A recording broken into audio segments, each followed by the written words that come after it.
Hello दोस्तों, स्वागत है आप सबका अपने यूट्यूब चैनल अजय कंसेप्ट पर।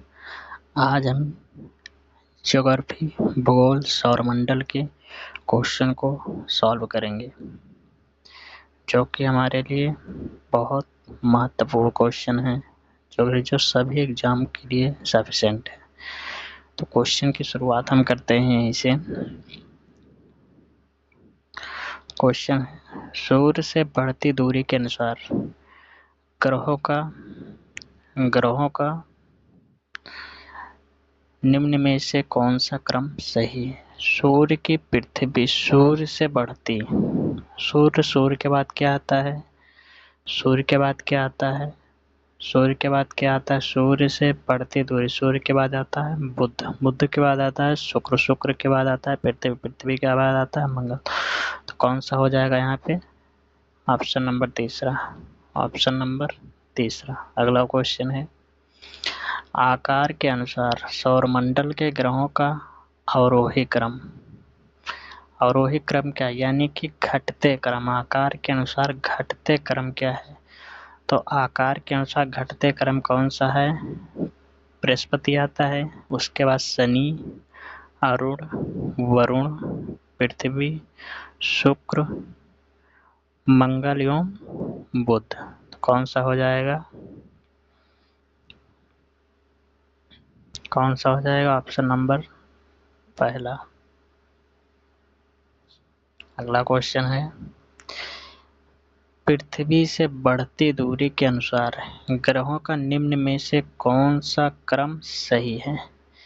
पृथ्वी की बढ़ती दूरी के अनुसार ग्रहों का कौन सा क्रम सही है?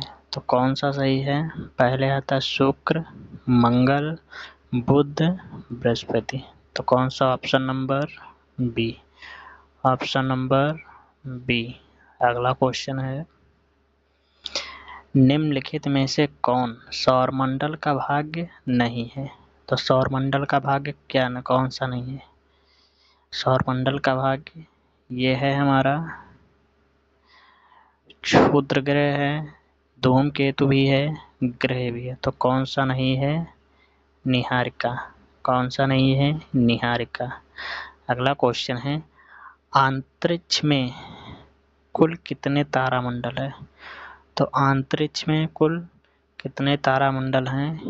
अंतरिक्ष में कुल कितने तारामंडल हैं? 89। कितने हैं? 89। अगला क्वेश्चन है, निकष कोलंबस पर्वत किस ग्रह पर स्थित है? निकष ओलंपिया पर्वत किस ग्रह पर स्थित है? तो किस ग्रह पर स्थित है? मंगल ग्रह। किस ग्रह पर स्थित है? मंगल ग्रह।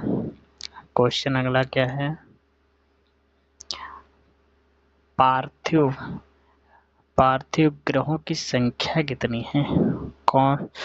पार्थिव ग्रहों की संख्या कितनी है? पार्थिव ग्रहों की संख्या कितनी है? 4। कितनी है? 4। अगला क्वेश्चन है, निम्नलिखित में से कौन एक पार्थिव ग्रह नहीं है? तो निम्न में से कौन एक पार्थिव ग्रह नहीं है? पार्थिव ग्रह कौन सा नहीं है? तो ऑप्शन नंबर हो जाएगा डी, शनि एक पार्थिव ग्रह नहीं है। अगला क्वेश्चन, बाह्य ग्रह या बृहस्पति सदृश ग्रहों की संख्या कितनी है? बाह्य ग्रह या बृहस्पति सदृश ग्रहों की संख्या कितनी है? तो ग्रहों की इसकी संख्या कितनी है? 4। कितनी है? 4। अगला क्वेश्चन है, निम्नलिखित में से किन 2 ग्रहों को छोड़कर शेष सभी ग्रह सूर्य के चारों ओर वामावर्त घूमते हैं? सूर्य के चारों ओर वामावर्त घूमते हैं। तो ऐसे कौन से ग्रह हैं जो सूर्य के वामावर्त घूमते हैं? शुक्र और वरुण।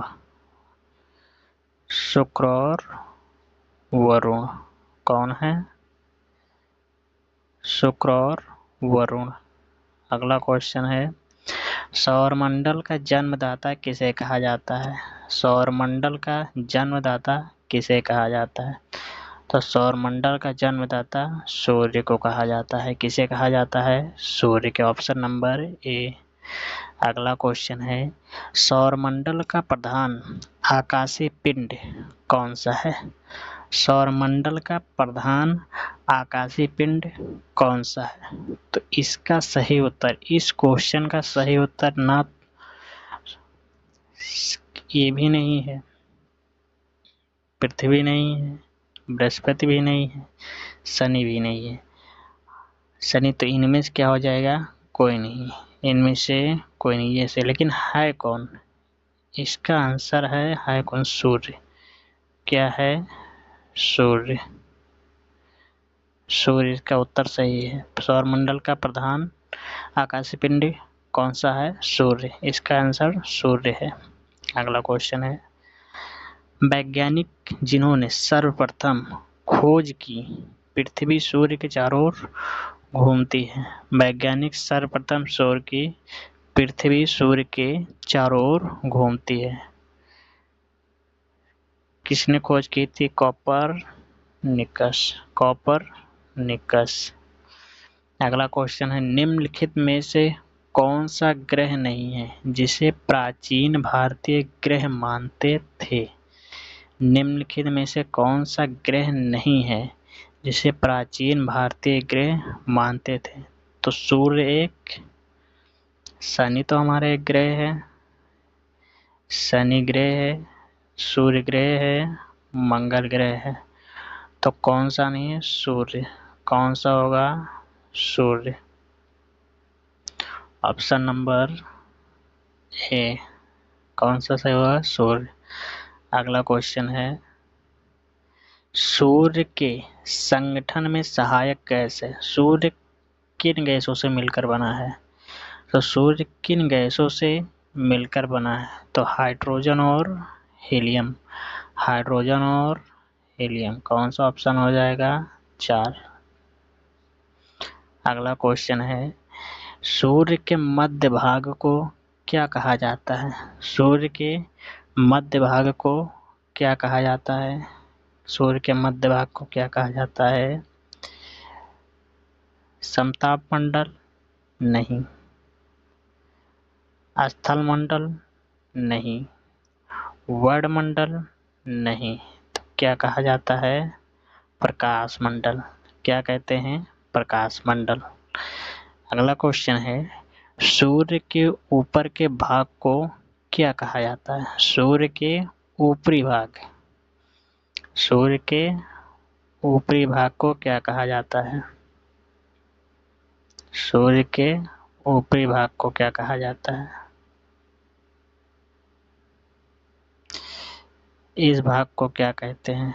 तो इसे हम क्या कहते हैं? सूर्य के ऊपरी भाग को क्या कहते हैं? सूर्य के ऊपरी भाग को क्या कहते हैं? वर्णमंडल। इसे हम कहते हैं वर्णमंडल। क्या कहते हैं? वर्णमंडल।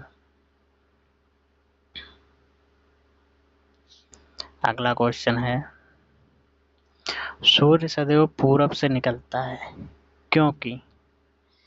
इसका आंसर क्या होता है? सूर्य सदैव पूरब से निकलता है क्योंकि?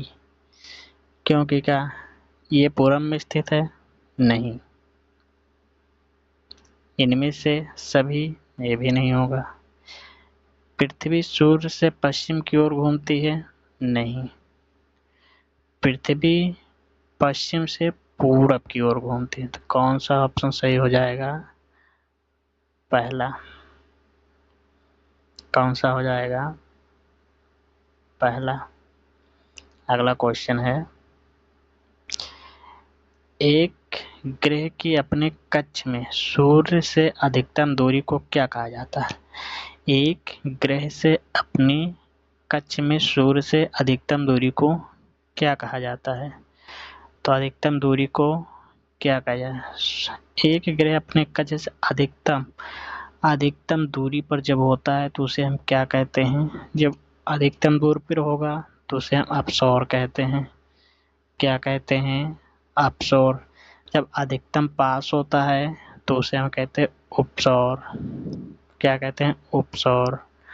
अगला क्वेश्चन है, यही क्वेश्चन है, एक ग्रह की अपने कक्ष से सूर्य से न्यूनतम दूरी को क्या कहा जाता है?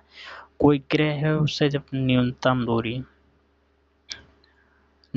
दूरी पर जब होता है, कोई ग्रह सूर्य से जब न्यूनतम दूरी पर होता है यानी कम से कम दूरी पर, तो उसे कहते हैं उपसौर कहते हैं। क्या कहते हैं? उपसौर। और दूर रहता है तो उसे क्या कहते हैं? अपसौर। दूर रहेगा तो अपसौर, पास रहेगा तो उपसौर। अगला क्वेश्चन है, निम्नलिखित में से किनके बीच की औसत दूरी को खगोलीय एकक कहा जाता है? खगोलीय एकक कहा जाता है। निम्न में से किनके बीच की औसत दूरी को खगोलीय एकक कहा जाता है? तो किसके दूरी को कहा जाता है? प्लूटो तथा सूर्य? नहीं। पृथ्वी तथा चंद्रमा? नहीं। पृथ्वी तथा सूर्य? नहीं। तो कौन सा ऑप्शन हो जाएगा? पहला। कौन सा हो जाएगा? सूर्य तथा पृथ्वी तथा सूर्य, जो कि ऑप्शन नंबर ए। तो आज के लिए इतना ही है, मिलते हैं नेक्स्ट सेशन में। धन्यवाद।